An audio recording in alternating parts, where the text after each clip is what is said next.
നമസ്കാരം, ഞാൻ ജിനേഷ്. വീഡിയോയിലേക്ക് സ്വാഗതം. ലോക മനസാക്ഷി ഞെട്ടിച്ച ബോംബ് ഹാർവെസ്റ്റിംഗ്, അതായത് ബോംബ് വിളവെടുപ്പിന്റെ കഥയാണ് നമ്മൾ ഇന്ന് പറയുന്നത്. കഥയിലേക്ക്. തെക്ക് കിഴക്കൻ വിയറ്റ്നാമിനടുത്തായി ലാവോസിലെ ഒരു കുഗ്രാമത്തിൽ ഒരു ദരിദ്ര കുടുംബത്തിലാണ് ഇവാൻ ജനിച്ചത്. അവന്റെ വളരെ ചെറുപ്പത്തിൽ തന്നെ പിതാവ് മരിച്ചുപോയിരുന്നു. അതിനാൽ അവന്റെ അമ്മ ചില ജോലികളൊക്കെ ചെയ്തിട്ടാണ്, ചെറിയ ചെറിയ ജോലികളൊക്കെ ചെയ്തിട്ടാണ് ആ കുടുംബം പോറ്റിയിരുന്നത്. അമ്മ അസുഖബാധിതയായി കിടപ്പിലായതോടെ ആ കുടുംബം ഒരു നേരത്തെ ആഹാരത്തിന് പോലും വളരെയധികം ബുദ്ധിമുട്ടി. പട്ടിണി കൊണ്ട് പൊറുതിമുട്ടിയിരുന്നതിനാൽ സ്കൂളിൽ പോകണം, പഠിക്കണം എന്നുള്ള ചിന്തകളൊക്കെ ഇവാൻ പാടെ ഉപേക്ഷിച്ചിരുന്നു. അന്നും പതിവ് പോലെ അവൻ വീടിന് പുറത്തേക്ക് ഇറങ്ങി.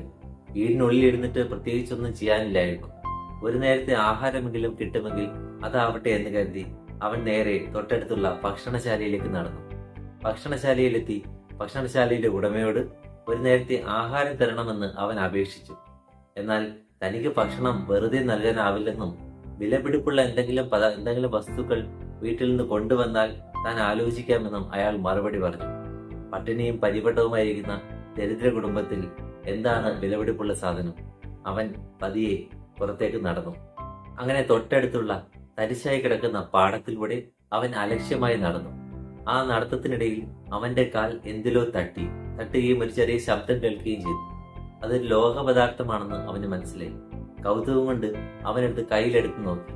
അത് വിലപിടിപ്പുള്ളതാണെന്നോ അല്ലെന്നോ അവൻ അറിയില്ലായിരുന്നു. അപ്പോൾ ആദ്യം അത് കളയാൻ ഉദ്ദേശിച്ചെങ്കിലും പിന്നീട് അവൻ തോന്നി ഏതെങ്കിലും രീതിയിൽ ഇത് പ്രയോജനപ്പെട്ടാലോ എന്ന്. അങ്ങനെ അവൻ അതുമായി മുൻപ് പോയ ആ ഭക്ഷണശാലയിൽ ആ ഉടമയെ കാണാനായി പോയി. അവന്റെ കയ്യിൽ ഈ ഒരു പദാർത്ഥം കണ്ട ഉടനെ ഭക്ഷണശാലയിലെ ഉടമയുടെ കണ്ണുകൾ വിടർന്നു. അയാൾ അവന് ഒരു നേരത്തെ ഭക്ഷണം, അതായത് അവനും അവന്റെ അമ്മയ്ക്കുമുള്ള ഭക്ഷണം നൽകുകയും ചെയ്തു. അവൻ അതുമായി തന്റെ അമ്മയെ കാണാനായി തന്റെ കുടിലിലേക്ക് ഓടുകയും അമ്മയും അവനും ആ ഭക്ഷണം പങ്കുവെച്ച് കഴിക്കുകയും ചെയ്തു. അങ്ങനെ പിന്നീട് ഇതൊരു പതിവായി മാറി. അങ്ങനെ ഇവാൻ നേരെ ആ തരിശായി കിടക്കുന്ന പാടത്തിലേക്ക് പോവുകയും ലോഹപദാർത്ഥമുണ്ടോ എന്ന് തിരക്കി സെർച്ച് ചെയ്ത് നടക്കുകയും ചെയ്തു. അങ്ങനെ ആ കിട്ടുന്ന ലോഹപദാർത്ഥങ്ങൾ അവൻ ആ ഭക്ഷണശാല ഉടമയ്ക്ക് നൽകുകയും അയാൾ അവന് ഭക്ഷണം നൽകുകയും ചെയ്തു. അപ്പോൾ ആ ഭാഗത്ത് കുറച്ച് തെരുവ് കുട്ടികൾ കൂടി ഉണ്ടായിരുന്നു, പട്ടിണി കിടക്കുന്ന കുറച്ച് തെരുവ് കുട്ടികൾ. അപ്പോൾ ഇവാൻ ഈ കാര്യങ്ങൾ അവരോട് പറയുകയും അങ്ങനെ ഈ ലോഹ സാധനങ്ങൾ കളക്ട് ചെയ്യാൻ വേണ്ടി അവരും കൂടെ കൂടുകയും അവരുടെ ആഘോഷമായി തന്നെ സഞ്ജീവമായി ഇതുപോലെ ലോഹപദാർത്ഥങ്ങൾ കളക്ട് ചെയ്യാനായി തരിശായി കിടക്കുന്ന പാടങ്ങളിലേക്ക് ഇറങ്ങുകയും ചെയ്തു.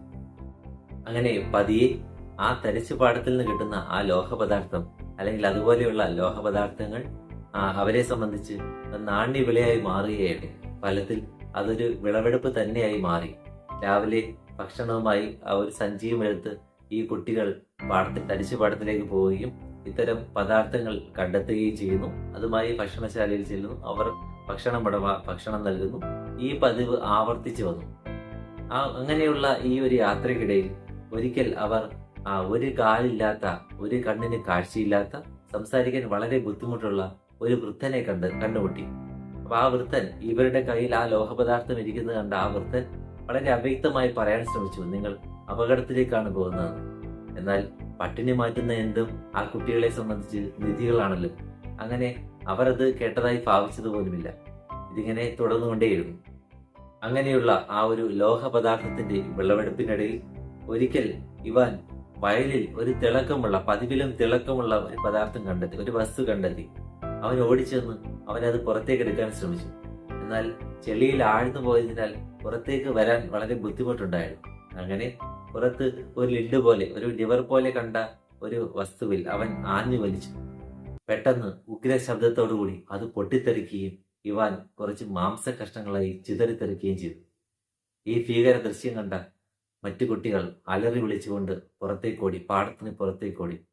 അവർ ഓടിച്ചെന്നത് നേരെ ആ മുൻപ് കണ്ട ആ ഒരു ഹാൻഡിക്യാപ്ഡ് ആയിട്ടുള്ള, ഒറ്റ കാലിനായിട്ടുള്ള ആ ഒരു വൃദ്ധന്റെ അടുത്തേക്കാണ്.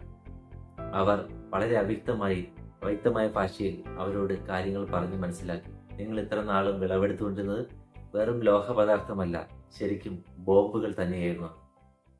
അവിടെയാണ് ലോക മനസാക്ഷി ഞെട്ടിച്ച ബോംബ് ഹാർവെസ്റ്റിംഗിന്റെ കഥ വിരിയുന്നത്. വെറും കഥയല്ല, സംഭവ കഥ. ബോംബ് ഹാർവെസ്റ്റിംഗിന്റെ കഥ വ്യക്തമാകണമെങ്കിൽ നമ്മൾ കുറച്ചു കാലം പിന്നോട്ട് സഞ്ചരിക്കണം.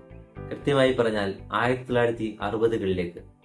1963-നും 74-നും ഇടയിൽ നടന്ന ആ വിയറ്റ്നാം യുദ്ധത്തിന്റെ ഭാഗമായി അമേരിക്ക വിയറ്റ്നാമിലും സമീപ പ്രദേശങ്ങളിലുമായി ഏതാണ്ട് 260 മില്യൺ ബോംബുകളാണ് വർഷിച്ചത്.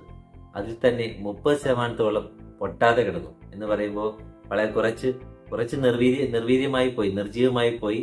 എന്നാൽ ഏറിയ പങ്കും ഒരു ട്രിഗർ കിട്ടിക്കഴിഞ്ഞാൽ എപ്പോൾ വേണമെങ്കിലും പൊട്ടിത്തെറിക്കാം, അങ്ങനെയുള്ള അവസ്ഥയിലായിരുന്നു. ചുരുക്കത്തിൽ വിയറ്റ്നാമും സമീപ പ്രദേശമായ ലാവോസും ഒക്കെ ശരിക്കും ബോംബുകളുടെ ഒരു നിക്ഷേപ ഭൂമിയായി തന്നെ മാറുകയും ചെയ്തു.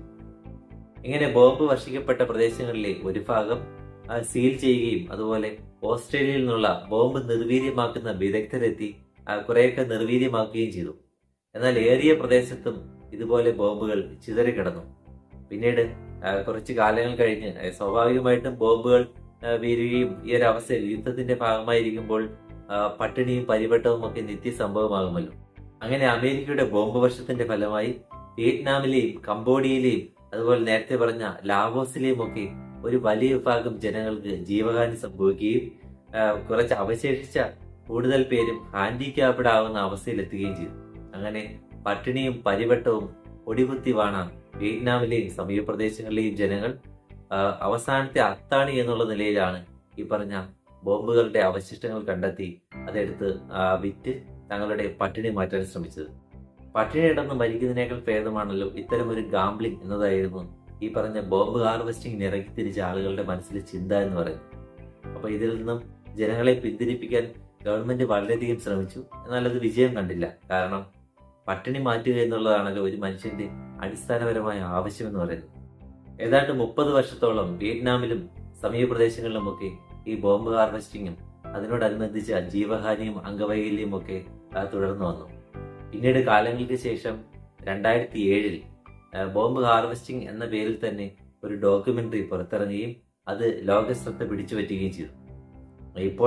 ഇപ്പോഴത്തെ അവസ്ഥ വിയറ്റ്നാമിലെയും മറ്റു പ്രദേശങ്ങളിലെ അവസ്ഥ ഒരുപാട് മാറിയിരിക്കുന്നു. ലാവോസ് ഒക്കെ ലോകത്തിലെ എണ്ണം പറഞ്ഞ ടൂറിസ്റ്റ് പ്രദേശങ്ങളിലൊന്നായി മാറി. സന്തോഷ് ജോർജ് കുളങ്ങരയുടെ സഞ്ചാര വീഡിയോസ് എടുത്ത് കണ്ടാൽ നമുക്ക് മനസ്സിലാവും ലാവോസിന്റെ ഭംഗിയും ഇപ്പോഴത്തെ അവസ്ഥയും ഒക്കെ. എന്നിരുന്നാലും ആ ബോംബ് ഹാർവെസ്റ്റിങ്ങും അതിനോടനുബന്ധിച്ച ദാരുണമായ സംഭവങ്ങളുമൊക്കെ ഇന്നും ജനങ്ങളുടെ മനസ്സിൽ ഒരു വേദനയായി നിലനിൽക്കുന്നു. മറ്റൊരു വീഡിയോയിൽ കാണാം. Thank you.